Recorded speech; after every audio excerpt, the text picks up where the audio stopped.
Allez, bienvenue dans cette nouvelle vidéo. Dans cette vidéo où je vous reçois dans un décor un petit peu paradisiaque, j'ai envie de dire. Ou pas.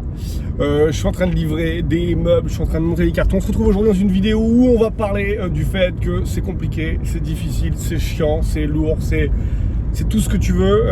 C'est compliqué l'immobilier, mais rien n'est facile dans la vie. Ou alors, si on te propose une chose qui est facile, c'est que ça cache quelque chose. C'est généralement même quand c'est facile qu'il faut se poser des questions en se disant ça cache quelque chose. Allez, bienvenue à tous, je m'appelle Laurent Boutier, si tu ne me connais pas, j'ai 38 ans, je vis aujourd'hui de mes investissements immobiliers, c'est-à-dire que ce sont les locataires qui, à travers un loyer chaque mois, me rémunèrent et me permettent de pouvoir, suivant les sociétés dans lesquelles j'investis, si une STI à l'IS, donc me verser des dividendes, si c'est un investissement que j'ai fait en loueur meublé, et ben c'est un salaire tous les mois que je touche grâce à ces investissements. Si tu ne me suis pas déjà, je t'invite à le faire en t'abonnant à la chaîne, en likant cette vidéo, et puis en nous rejoignant sur tous les réseaux, Instagram, Telegram, YouTube, bref, tout ce qui finit par Amehub, tu peux nous rejoindre sans aucun problème. Allez, bienvenue dans cette vidéo. Donc je voulais te parler aujourd'hui de cet aspect où c'est pas facile, cet aspect où tu dois te poser des questions. Alors soit tu as déjà commencé à investir dans l'immobilier et tu te dis ok, j'ai déjà investi et aujourd'hui je traverse des problèmes et je sais pas si je suis dans le bon chemin, on va regarder ça ensemble. Si tu n'as pas encore investi dans l'immobilier et que tu te poses des questions et tu te dis ouais mais bon je sais pas, j'hésite, ça me paraît compliqué, je sais pas par quoi démarrer, etc. Ces questions sont bonnes, ce sont les fondamentaux de possibilités à ça. Soit tu continues de te poser des questions tout le temps et t'avances pas et ça va te ruminer la tête, tu vas pas te sentir bien parce que tu vas te dire je passe pas l'action, il me manque quelque chose, je suis pas dedans. Ou alors tu commences à passer l'action et tu fais un pas, t'as déjà un problème. Et ça c'est complètement normal et c'est ce que je voulais voir avec toi dans cette vidéo parce que je reçois beaucoup de messages de personnes qui me disent on te voit, t'es en pleine forme, t'as l'air super enjoué, tout se passe bien dans ta vie, t'es heureux, t'as des loyers qui tombent, tu te promènes de bien en bien. Pour toi la vie elle est belle, c'est tranquille. Moi je me lève, j'ai déjà dans la tête l'idée des collègues que je vais rencontrer qui vont me prendre la tête, j'ai des objectifs à réaliser, je suis pas dedans. Quand on passe une sale journée, il faut que je prospecte des nouveaux clients, il faut que je fidélise, il faut que j'appelle un client qui est très important pour l'entreprise mais je peux pas le saquer. Bref, t'as plein de problèmes et tu penses que les autres n'en ont pas. Un petit peu comme si les problèmes t'étaient réservés à toi, tu vois. Comme si t'avais les pires de la vie et que les autres ils en avaient pas. L'herbe elle est beaucoup plus verte ailleurs, tu vois, c'est connu. Or, c'est pas du tout le cas. En fait, on a tous des problèmes. J'en ai aussi. Et on a tous, chacun, une échelle et une valeur sur laquelle on est capable de pouvoir mettre en place nos problèmes. Par exemple, moi j'ai une tendance à relativiser beaucoup. Voilà, j'ai eu pas mal de soucis par le passé, jamais de soucis de santé, je pense que c'est le pire qu'on puisse trouver, donc si tu as des problèmes de santé, je te souhaite de te rétablir très vite, la santé c'est l'actif numéro 1, donc il faut surtout pas le négliger, mais chacun a des problèmes et la notion et la valeur est différente. Je prends un exemple concret, j'ai un locataire qui ne me paye pas, son loyer, c'est compliqué, tu vois, moi la banque elle va me dire, Laurent, faut payer, faut honorer le crédit, le locataire il paye pas. Et ben pour certaines personnes, peut-être pour toi, ça va t'empêcher de dormir. Là, tu vas te dire, attends, le locataire il paye pas, je suis dans la merde, comment on va faire? Et puis il va falloir que je travaille plus, ou alors il faut que je fasse un crédit, il faut que j'aille le voir, je vais me prendre la tête avec, il faut que je appelle un huissier, il faut que je machin, etc. Ok, première chose, c'est-à-dire que tu vas faire de ça vraiment le cas le plus problématique qui existe, et tu vas te prendre la tête sur le truc. Deuxième chose, sans être un Jean foutiste, tu vas relativiser en disant pourquoi il ne me paye pas. Ok, il ne me paye pas aujourd'hui. Je peux peut-être aller le voir, lui rendre une visite. Dans ce cas-là, sinon, je vais mettre les huissiers. Je sais que ça va me prendre 12 mois, mais bon, dans 12 mois, c'est réglé. Finalement, c'est un problème éphémère. Ça va durer toute ma vie comme ça. Donc, suivant les personnes, il y a des échelles de valeur comme ça qui sont à prendre en compte. Bon. Ce qui est sûr, c'est que tout le monde a ce genre de problème. Et moi, le premier, c'est-à-dire qu'aujourd'hui, j'ai développé le patrimoine, j'ai commencé à acheter un premier immeuble, puis un deuxième, un troisième, un quatrième, des locaux commerciaux, etc. Et j'ai pris de plus en plus de risques.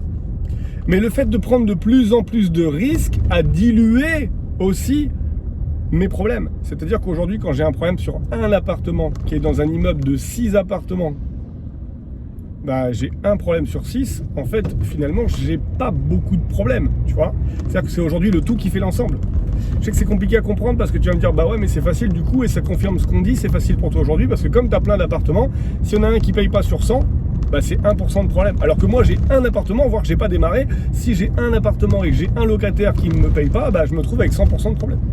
Et la question, elle est importante de se la poser du démarrage. Parce que comme aujourd'hui, j'ai beaucoup d'immobilier, je ne suis pas né avec l'immobilier. Si tu ne me connais pas, je te le rappelle, mon papa était chauffeur-livreur, il est à la retraite aujourd'hui, ma maman, elle était assistante maternelle, elle exerce toujours aujourd'hui. Et à la maison, avec un salaire de chauffeur-livreur et d'assistante maternelle, je peux te dire qu'on ne partait pas en vacances tous les mois. Ah non, loin de là. On était loin de ça. Et au contraire, la rigueur, les économies, c'était vraiment quelque chose qui était mis en avant. Et les investissements, c'était pas quelque chose qui était mis en avant par mes parents, je l'ai découvert par moi-même, parce que j'étais curieux, et parce que je me suis dit, quand j'ai acheté ma première résidence principale, 88 000 € et que je l'ai vendue 160 000 € 2 ans plus tard, je me suis dit, waouh, mais dans aucun des métiers, je vais réussir à gagner presque 80 000 € en l'espace de 2 ans. Ça fait 40 000 € par an. Comment je vais faire? À l'époque, j'avais pas de diplôme. Donc du coup, je me suis pris de cette passion, et j'ai commencé à investir. Mais par contre, la première question est celle qui est très importante. Au lieu de te dire est-ce que la banque va me suivre, est-ce qu'elle va me prêter de l'argent, etc., etc., etc. Si tu as un bon profil, si ton projet est viable, la banque elle te suivra. Elle a besoin de financer, elle a besoin de gagner de l'argent. Donc aujourd'hui, en 2020, elle te suivra comme elle t'aurait suivi en 2019, en 2010, en 2000 et en 1990. Pareil, il n'y a pas de changement. Le changement est dans ta tête. C'est tout. Donc très clairement, aujourd'hui, la question à se poser, c'est ok, si le locataire ne me paye pas, comment je vais faire pour que mon opération soit safe? Si c'est ça ton plus gros problème. Si ton plus gros problème c'est de ne pas savoir les travaux et c'est ça qui te met dans des idées d'angoisse, c'est est-ce que j'ai la capacité de pouvoir trouver des artisans? Et combien vont me coûter les artisans? Tu vois? L'idée c'est de se poser ces questions en amont. C'est-à-dire que moi j'ai démarré avec un premier immeuble, je me suis dit ok, à l'époque c'était pas du tout démocratisé, hein, je te parle de ça, on était dans les années 2000. Je me suis dit comment je peux faire pour faire en sorte que si le locataire me paye pas, je ne suis pas obligé d'aller travailler samedi dimanche et de bouffer des patates à l'eau tous les jours pour continuer à payer. Et en fait ça a été une évidence. Je me suis dit si j'ai 1 000 € de crédit, plutôt que d'avoir un locataire qui me donne 1 200, il vaut peut-être mieux que j'ai 3 locataires qui me donnent 400. Alors qu'est-ce que j'ai fait? J'ai acheté un plateau, je l'ai divisé en 3 et j'ai loué. Et ce qui veut dire que finalement, si j'avais un locataire qui ne payait pas, j'étais pas banqueroute, j'avais beaucoup moins de problèmes. Donc j'avais une capacité au risque qui était beaucoup plus grande. C'est-à-dire que j'avais une capacité à pouvoir me dire, ouais, je suis pas à côté du vrai de toute façon, puisque finalement, j'ai dilué mon risque. Donc aujourd'hui, je continue sur ce modèle. Et j'ai continué à investir comme ça, investir une banque A, banque B, banque C, et je continue à prendre les encours dans les banques comme ça. Et j'ai grossi tout doucement. Et puis aujourd'hui, j'en arrive au point où les premiers biens commencent à être payés. C'est-à-dire que j'ai pris mes premiers crédits sur 15 ans, parce qu'à l'époque en SCI c'était beaucoup sur 15 ans. Aujourd'hui, j'arrive au moment où c'est payé, tu vois. Et du coup, je me retrouve avec un patrimoine qui grossit, les locataires continuent à le payer. Moi, je continue à faire 2-3 travaux, me balader, comme tu le vois. Tu vois, regarde, là, je suis en train de faire une cuisine. Donc, j'ai été livré des meubles de cuisine, j'ai enlevé tous les cartons. Et maintenant, j'oscille sur ce parc. Mais les risques, je les ai pris et je continue à les prendre. Et aujourd'hui, je prends des plus gros risques, mais parce que j'ai plus de moyens. Donc, je prends de plus gros risques qui vont me générer de plus gros gains, mais parce que j'ai plus de moyens. Donc, encore une fois, l'idée, c'est de savoir où est-ce que tu es capable de mettre le curseur. Est-ce que tu es capable de dormir la nuit si tu achètes un immeuble de 20 appartements et te dire que les 20 locataires ils peuvent ne pas payer parce que tu n'as pas fini tes travaux et tu as un crédit à rembourser à la banque?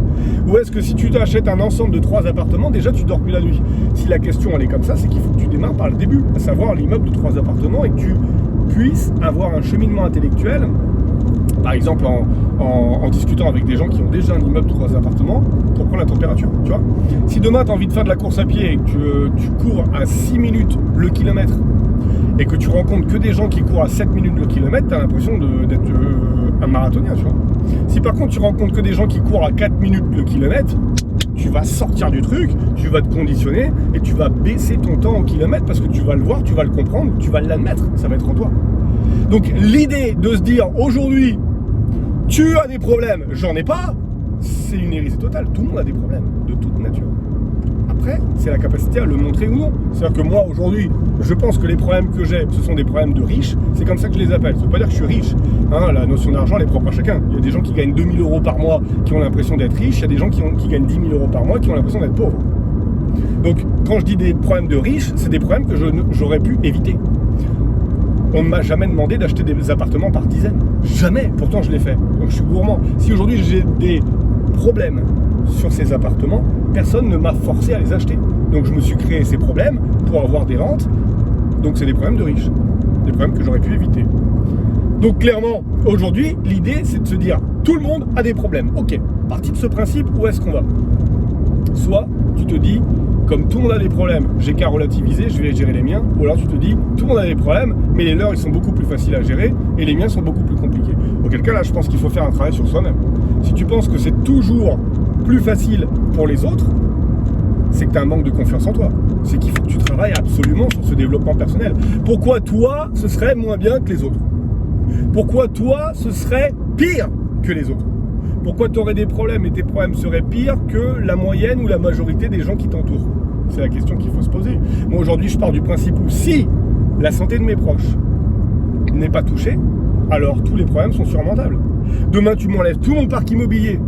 Avec mon mindset et ma stratégie, je suis capable de le reconstruire. C'est pas un souci. Par contre, si demain, tu m'enlèves mes deux bras, mes deux jambes, ou tu m'empêches parce que tu mets un virus qui est hyper compliqué, je peux plus me lever le matin et j'ai du mal à me coucher le soir, là, effectivement, c'est compliqué pour moi de pouvoir résoudre mes problèmes, tu vois. Et le reste, c'est du détail. Allez, j'espère que tu as kiffé cette petite vidéo. Comme à l'habitude, si tu as kiffé, tu mets un pouce vers le haut, tu t'abonnes à la chaîne, t'en parles tout autour de toi. Et je te dis à très vite pour de nouvelles aventures. À très bientôt. Ciao, ciao!